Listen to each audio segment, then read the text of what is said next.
नमस्कार बच्चों। आज हम बौद्ध धर्म के अंतर्गत बौद्ध धर्म का भाग तृतीय के अंतर्गत हम बौद्ध धर्म का विभाजन, बौद्ध धर्म की संगतियाँ, बौद्ध धर्म के लोकप्रियता होने के कारण, इन सब का आज हम अध्ययन करेंगे। इसके अलावा जैसे बौद्ध धर्म का मुख्य साहित्य,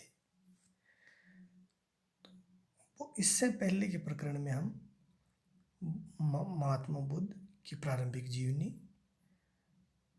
महात्मा बुद्ध द्वारा बौद्ध धर्म की स्थापना, बौद्ध धर्म के दार्शनिक भाग, बौद्ध धर्म के प्रमुख सिद्धांत इत्यादि के बारे में विस्तार पूर्वक अध्ययन कर चुके हैं। आज हमारा प्रथम बिंदु है बौद्ध धर्म का विभाजन। बौद्ध धर्म का विभाजन हीनयान और महायान नामक दो संप्रदायों में हुआ। हीनयान है वो बौद्ध धर्म का प्राचीन स्वरूप है और महायान है वो बौद्ध धर्म का बदला हुआ स्वरूप है, समय के साथ जिसमें बदलाव आ गए वो है। अब हम सर्वप्रथम हीनयान के बारे में जानते हैं। हीनयान संप्रदाय बौद्ध धर्म का प्राचीन मूल रूप है। हीनयान संप्रदाय महात्मा बुद्ध को आदि धर्म प्रवर्तक या निवारण प्राप्त एक सामान्य व्यक्ति मानता है। वह बुद्ध को अवतार नहीं मानता है। वह बुद्ध में देवीय शक्ति की प्रतिष्ठा का विरोधी है। हीनयान संप्रदाय कर्मवाद एवं पुनर्जन्मवाद में विश्वास रखता है।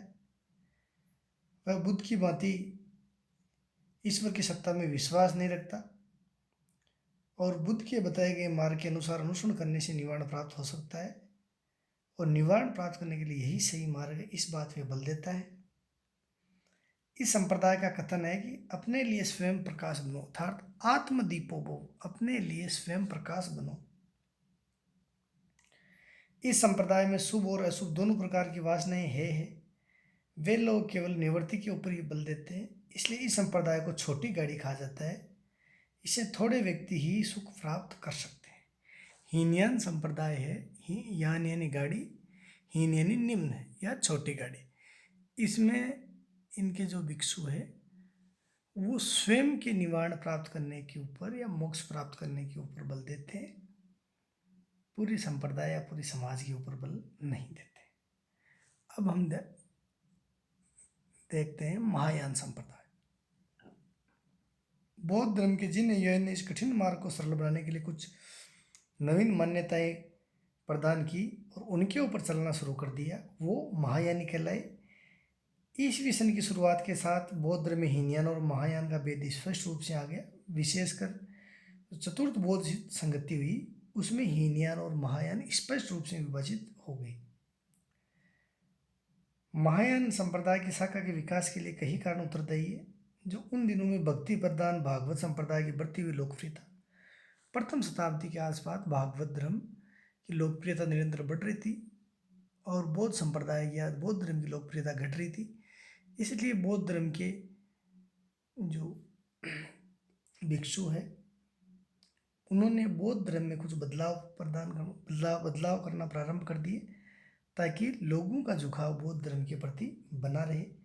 दूसरा मुख्य कारण उन दिनों भारत में आके बसने वाले यवन, शक, पहल, कुषाण आदि लोगों को अपने मत में दीक्षित करना था। मूल बौद्ध धर्म में गृहस्थों के लिए निवारण की व्यवस्था न थी। हीनयान मत में भी इसी की पुष्टि करता है, परंतु महायान संप्रदाय सब आदमियों, खासतौर से गृहस्थियों को सुख निवारण का अधिकारी बनाना चाहता था। इसलिए व्यक्ति को केवल आत्म कल्याण ही नहीं करना बल्कि संसार के अन्य प्राणियों की सेवा के लिए भी उन्हें निवारण प्राप्त करने का मार्ग बताना था। बुद्ध का जीवन इसका उदाहरण है। इस प्रकार से महायान संप्रदाय, महायान यानी बड़ी गाड़ी, अर्थात महायान संप्रदाय के लोग पूरे समाज, कुल, वंश अर्थात इसको मानने वाले सभी लोगों के कल्याण के लिए कार्य करते हैं, सभी लोगों के मोक्ष की कामना करते हैं। बौद्ध संगतियां, अब तक कुल 4 बौद्ध संगतियां हुई है। जो बौद्ध धर्म से संबंधित अधिवेशन हुए थे उन्हें संगतियां कहा गया है। बौद्ध धर्म में लंबे इतिहास में 4 संगतियों का विशेष महत्व है। पहली संगति महात्मा बुद्ध के निवारण के पश्चात एक वर्ष पश्चात ही 483 ईसा पूर्व में राजगृह नगर में हुई। इस अवसर पर बौद्ध भिक्षुओं में नोकझोंक हुई। इस सभा का मुख्य उद्देश्य महात्मा बुद्ध के उपदेशों का संकलन करना था। जो लोग परंपरागत कठोर नियमों के अनुयायी थे वे स्थविर कहलाए, और जो नए नियमों के अनुयायी या पक्षधर थे वो महासंघिक कहलाए। इनमें निरंतर नोकझोंक बढ़ती रही। महात्मा बुद्ध के निवारण के 100 वर्ष पश्चात दूसरी संगति है वो वैशाली में हुई। इस सभा में स्थिरवादी और महासंघिकों ने अपनी अलग अलग महासमिति बुलाई और बौद्ध धर्मशास्त्रों का संपादन किया। तीसरी संगति है अशोक के समय में पाटलिपुत्र में हुई। इस अवसर पर अधिगम पिटक के भाग की रचना हुई। इस संगति में स्थिरवादियों की प्रधानता रही। यद्यपि अशोक ने बौद्ध धर्म के सभी संप्रदायों में एकता के सूत्र में बांधने का अथक प्रयास किया था। सम्राट अशोक है वो महासंघिक और स्थिरवादी दोनों को आपस में मिलजुल कर सामंजस्य स्थापित करने की सलाह दी थी। चौथी संगति है वो कुंडल और कश्मीर में कनिष्क के काल में हुई, और इस अवसर पे जो बौद्ध धर्म है वो स्पष्ट रूप से हीनयान और महायान में विभाजित हो गया, और इस अवसर पे बौद्ध ग्रंथों की जो टीकाएं लिखी गई वो विभाषा के नाम से प्रसिद्ध हुई। इस प्रकार से 4 बौद्ध संगतियाँ हुई। प्रथम बौद्ध संगति है वो राजगृह में हुई, द्वितीय बौद्ध संगति वैशाली में, तृतीय बौद्ध संगति पाटलिपुत्र में, और चतुर्थ बौद्ध संगति है वो कुंडलवन कश्मीर में। अब ये संगतियाँ भी अलग अलग राजाओं के शासनकाल में हुई। इसका हम विस्तार पूर्वक अध्ययन है वो हमारा जो द्वितीय पेपर है प्राचीन भारत का इतिहास उसमें करेंगे। फिर भी आपको बता देते हैं कि प्रथम बौद्ध संगति है वो अजातशत्रु के समय हुई, द्वितीय बौद्ध संगति कालाशोक का शासन था उसके समय हुई, तृतीय बौद्ध संगति सम्राट अशोक के समय हुई, और चतुर्थ बौद्ध संगति है वो कुंडलवन कश्मीर में कुषाण वंश के सम्राट कनिष्क के काल में हुई। अब हम देखते हैं बौद्ध धर्म का मुख्य साहित्य। बौद्ध धर्म का सामूहिक रूप से साहित्य वो त्रिपिटक कहा जाता है। इनके 3 पिटक है, सुत्त पिटक, विनय पिटक और अधिगम पिटक। इन तीनों में अलग अलग नियम है। सुत्त पिटक में बौद्ध धर्म के महात्मा बुद्ध ने जो व्यक्तियों को मोक्ष प्राप्त करने के लिए या जो सामान्य नियम बताए थे वो है।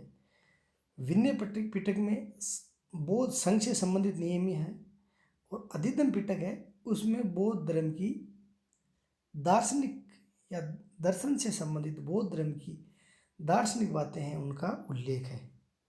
सुत्त पिटक के 5 भाग है, दीर्घ निकाय, मध्यम निकाय, संयुक्त निकाय, अंगुत्तर निकाय और खुंदक निकाय। इस प्रकार से ये बौद्ध धर्म का मुख्य साहित्य है वो त्रिपिटक कहलाता है। इसके अलावा बौद्ध विद्वानों ने बौद्ध धर्म के नैतिक नियमों की विस्तृत व्याख्या की है। दंपत नामक एक ग्रंथ जो बौद्ध धर्म का गीता कहा जाता है, जिसमें 424 गाथाएं हैं जिनमें बौद्ध धर्म का सार है। जातक कथाओं का भी एक संग्रह है जिसमें महात्मा बुद्ध के 576 पूर्व जन्मों से संबंधित कथाओं का उल्लेख या वर्णन है।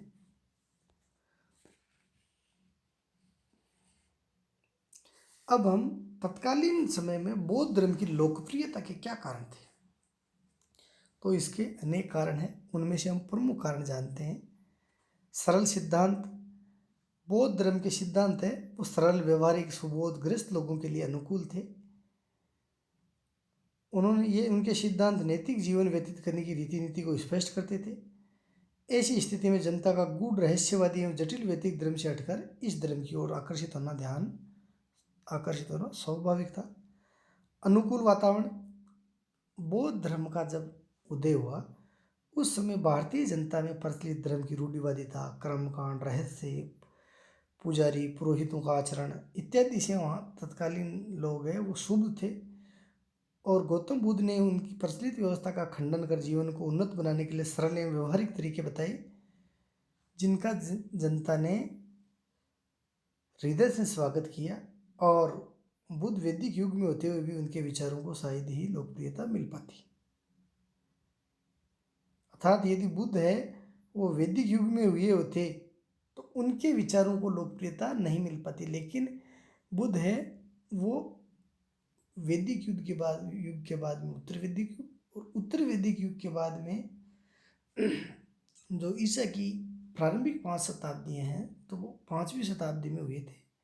इस वजह से उस समय वैदिक धर्म में अनेक बुराइयां व्याप्त हो गई थी, तो लोगों का ध्यान ऐसे सरल धर्म की ओर आकर्षित होना स्वाभाविक था।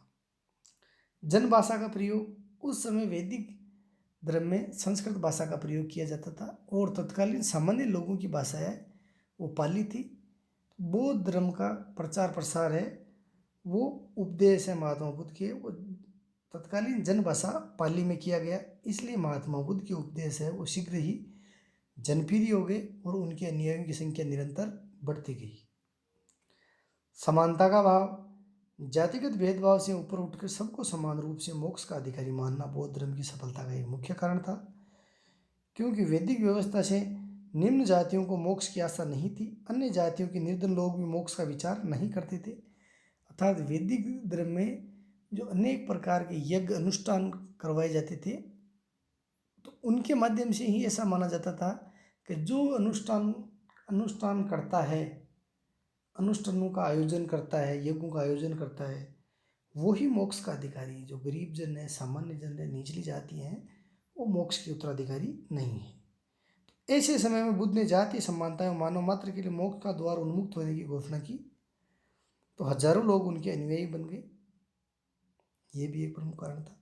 संपन्न लोगों का संरक्षण, बौद्ध धर्म को तत्कालीन संपन्न लोगों का संरक्षण मिला। उस युग के शाक्य, लिच्छवी, मल, कोलीय, मौर्य आदि गणराज्यों के संपन्न लोगों ने अत्यधिक रुचि ली। इसके अलावा तत्कालीन विद्वानों, व्यापारियों ने भी इसको अपनाया और तन मन धन से इसके प्रचार में सहयोग दिया। तत्कालीन समय के सम्राटों अशोक, कनिष्क, हर्षवर्धन इत्यादि ने भी इस धर्म के प्रचार प्रसार में महत्वपूर्ण योगदान दिया।